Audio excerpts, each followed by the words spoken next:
ଆଉ ଧାନ ଫାନ କେମିତି ଚାଷ ବାସ ଚାଲିଛି? ଚାଷ ବାସ କଥା କୁହନି ଭାଇ, ଏ ବର୍ଷ ଡାରାଡୁନ ଧାନ ଆମେ ଚାଷ କରିଥିଲେ, କମ୍ପାନୀ ଦେଇଥିଲେ ଆମକୁ 3000 ରେଟରେ ନେବେ। ତେଣୁ ସେ ଡାରାଡୁନ ଧାନ ଏ ବର୍ଷ ପୁରା ମୂଳରୁ ଗୁକୁଜା ଧରି ଦେଇଛି ଧାନ ହବା ପାଇଁ।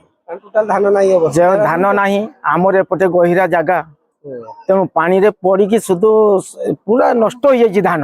ଚାଷୀ ମାନେ ଆତ୍ମହତ୍ୟା କରିବା ପାଇଁ ଇଚ୍ଛା କରୁଛନ୍ତି ଡାରାଡୁନ ପାଇଁ। ଦୁନିଆ ଋଣ ଫୁଣ କରିଥିବ? ହଁ, ବହୁତ ଋଣ କରିছে ଡାରାଡୁନ ଧାନ ପାଇଁ। ଆଚ୍ଛା ଆଚ୍ଛା, ବର୍ତ୍ତମାନ ସରକାରଙ୍କୁ କିଛି ନିବେଦନ ରଖୁଛ? ସରକାରଙ୍କୁ ଆମର ସାହାଯ୍ୟ ମାଗୁଛେ ଯେ ଆମର ଯୋଉ କ୍ଷତିପୂରଣ ଟାକୁ ଦାବି ରଖୁଛେ ଆମେ। ଆଚ୍ଛା, ଠିକ ଅଛି। ତ ବର୍ତ୍ତମାନ ସେ ଡେରାଡୁନ ଧାନ ଆଉ ଚାଷ ତ କେହି କରିବେନି ନା, ତାକୁ ତ ନିମ୍ବି ଦେଲେ ପୁରା କାମ ନିମ୍ବି ଦେଲେ। ବର୍ତ୍ତମାନ ଚାଷ ଉପରେ ଆଉ ବର୍ତ୍ତମାନ କିଛି ଆଶା ରଖିଛ କି? ଆଶା ରଖିଛେ, ଅନ୍ୟ ଧାନ ପାଇଁ ଆଶା ରଖିଛେ। ହଉ ବର୍ତ୍ତମାନ ଠିକ ଅଛି। ତାହେଲେ ମୁଁ ତ ଚାଷ ଏ ବର୍ଷ ବି କରିନଥିଲି, ଏଇ ଖରାଟିଆ ଚାଷ କରିବି। ନା, ମୁଁ ଚେଷ୍ଟା କରିବା ସେ ଧାନକୁ କେବେ ଆଉ ଆଣିବା ନାହିଁ। ନା 2 ଏକର କରିଛି ଚାଷ। ଆଉ ସରକାରଙ୍କୁ ବି ନିବେଦନ କରୁଛେ ଆମେ ଯେ ଡେରାଡୁନ ଧାନକୁ ମାର୍କେଟକୁ ଜମା ଛାଡନ୍ତୁ ନାହିଁ, ବେକାର ଧାନ ସେ। ଆଉ ଯୋଉ ନଷ୍ଟ ହେଇଯାଇଛି ଆମର ସେଥିପାଇଁ କ୍ଷତିପୂରଣ ପାଇଁ ଆମେ ଦାବି କରୁଛେ। ଆଚ୍ଛା ଆଚ୍ଛା, ଠିକ ଅଛି।